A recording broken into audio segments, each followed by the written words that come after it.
Happy Friday, guys. Today's home workout is a classic CrossFit benchmark workout. It's called DT. It's named after a hero. This workout is all about kind of weightlifting and working on your efficiency there and also building some strength. So the workout calls for 12 deadlifts, 9 hang power cleans, and 6 push jerks.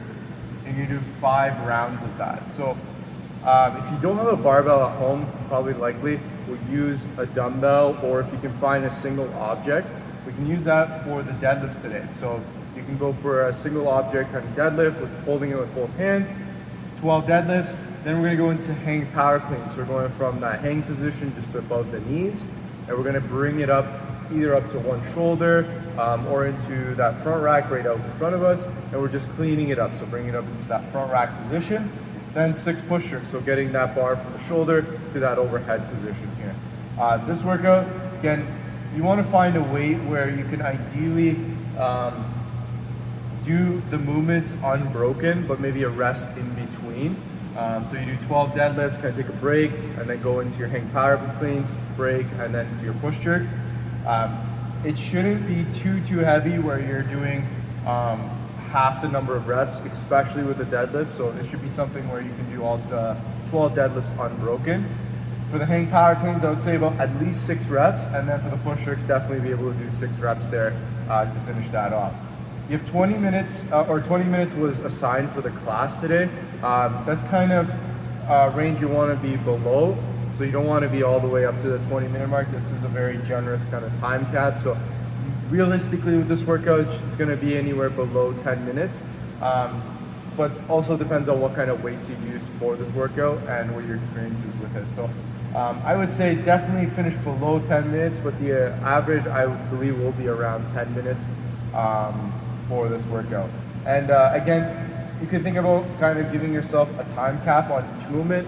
If you're not really sure, maybe go for the 12 deadlifts should be done within the minute, then 9 hang cleans next minute, and then third minute is a push jerk. So I will kind of leave you at 15 minutes, but you should be able to kind of reduce your time there and keep on going without waiting all the way until the minute. So again, write this one down. Whatever you did, whatever scaling options may not be the exact ones you see up on the board there. It might be something different, but that's okay. As long as you're getting the intent, the stimulus out of this, which is building strength and working on some weightlifting cycling here. After that, guys, we're gonna do that afterburner, which is a dual arm Turkish get-up. So those are back. We're gonna work on those again, 6 sets of 1. I would do 3 sets on one side, 3 sets on the other. And what I mean by that is when you transition your feet to one side, do 3 on the one side, then 3 on the opposite side to do 6 total. And if you're completely new to this, definitely don't do this with weight.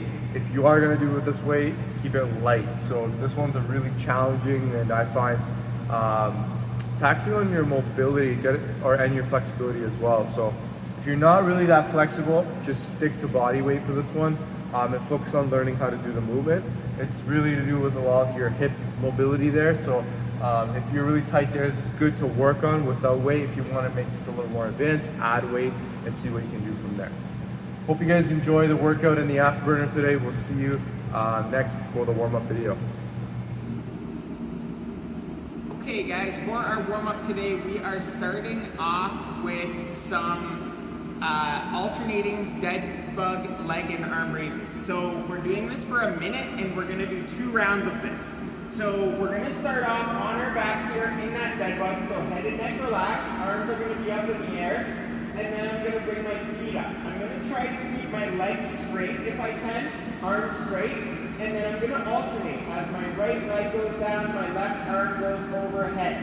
Never go too low where you start to overarch that back. You want that low back pressed into the floor the whole time. So we're again just switching from one side to the other. Notice how I'm doing this slow and controlled. I always find controlling this movement to be more beneficial, especially since we're just warming up that core.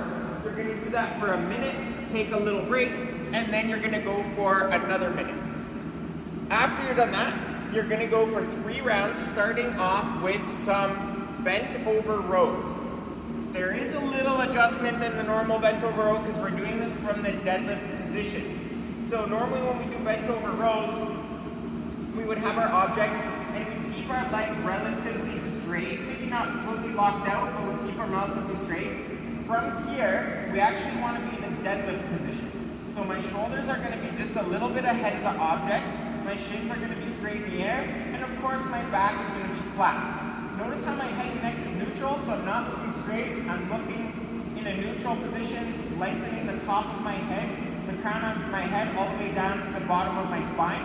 And I'm just going to think, squeeze those shoulder blades, pull my object in, and then back down. We're going for a set of 10 of those. Of course, I'm keeping my elbows tucked in tight to my body, and I'm trying to engage those upper back muscles at the top by squeezing them together. Once we're done that, we're going to go for 8 tempo deadlifts. So for our tempo today, we don't actually have a time that we want you counting it out. We just want you guys going slow on the way down. So we're getting to that bottom of that deadlift position, head and neck neutral, push with the heels, open the hip. We're going to squeeze that butt, rib cage is down, and then on the way down, nice and slow, we're going to hinge at that hip, pushing it back. When your hands get about to knee position, we're going to lower the rest of that movement with the legs. So remember, we're not just lifting with the legs, but we're lowering with the legs.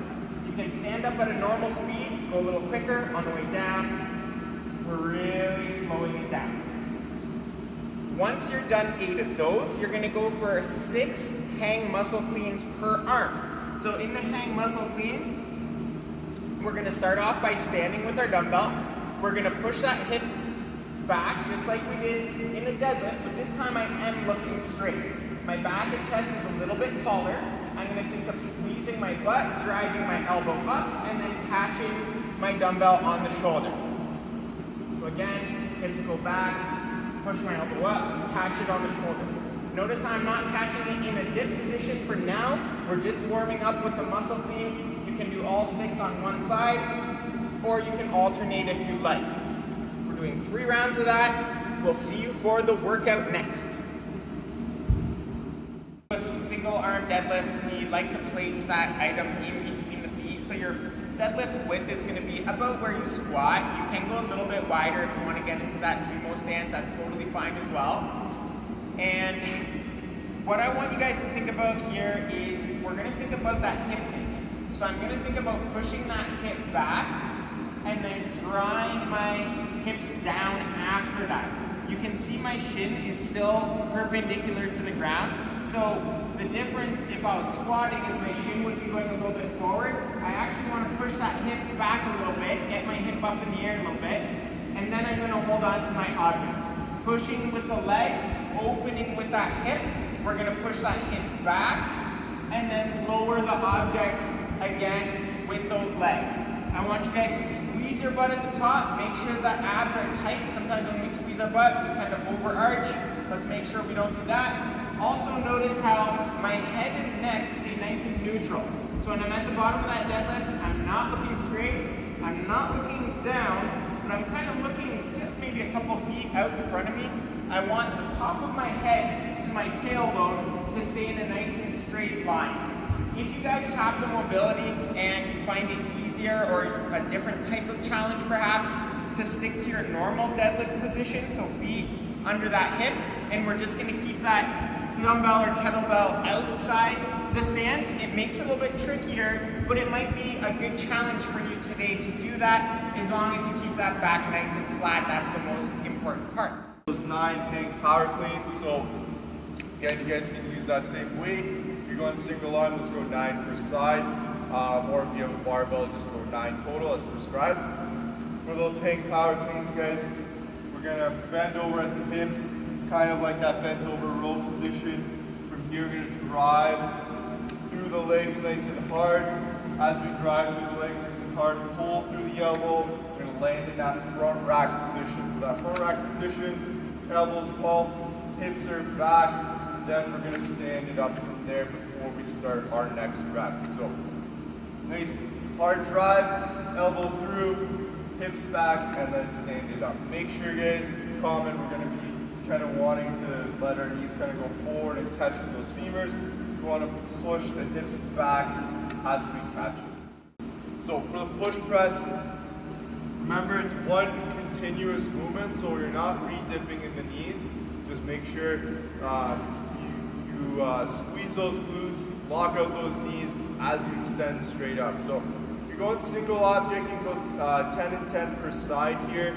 With that dip and drive, remember, as we're coming down, we want to stay nice and vertical. So we don't want to deviate that back angle at all. We want to keep it nice and straight, almost like as if I were leaning against that wall and I'm just going down with the length of the wall there, so I'm staying nice and straight. So think about that, guys. You're dipping down, staying nice and tall. Weight is going to be a little bit more in that heel as you're coming down. On the way up, guys, you're driving hard through the legs. As soon as we extend those legs, those knees, we're going to be driving that weight overhead. And again, once we're over here, squeeze your shoulder blades together, make sure they're back and down before you start that next rep. You can go continuously or you can stop in that front rack position if you need to reset. Remember, you're going to dip and drive up as I'm bringing it down. It's about an inch off my shoulder, about a centimeter there. I'm going to start dipping down so that I can start my next rep. So control the way down, getting ready, dip, going into that next rep. Okay, welcome back for the afterburner. Going into the dual arm Turkish get up today, 6 total. Do one, take a break if needed. You're gonna start on the floor, just like any Turkish get up. This one's an interesting one, so we're gonna demonstrate it without any weights here. Always get the steps down first before you think about adding any weight, okay? Your arm's gonna start in the overhead position. You're in that sit-up position, so heels are on the floor. From there, you're gonna do an actual sit-up. So you're gonna go up. Notice now his back, Yashi's back is nice and flat. He's sitting on his bum. From there, he's gonna go to the 90-90, meaning knees are gonna drop down. So he's almost in that 90-90 position, sometimes that we warm up with. From there, you're gonna lean forward to shift your weight onto your knees. Open the hips, so you're now locked out. You're gonna swoop your heels back, so you're in this kneeled position. From there, you then go into a lunge position. Now you can stand up. You finish the movement going up, but you gotta reverse it back down. So to go back down, you're gonna lunge your knee down. You're gonna bring the other knee to the floor. From there, you're gonna sweep your heels in. You're gonna sit slowly back down, trying to get to that 90 position. So just as needed. From there, you're gonna sit on your bum. Okay, keep that control. Now you can lay back down onto the floor. Notice how tricky that is. It will take a lot of thinking, process power here, guys. So take it slow. Watch this segment over and over until you got it before you add any weight, okay? Again, you got 6 sets to do of single sets. Have fun with the dual arm Turkish get up.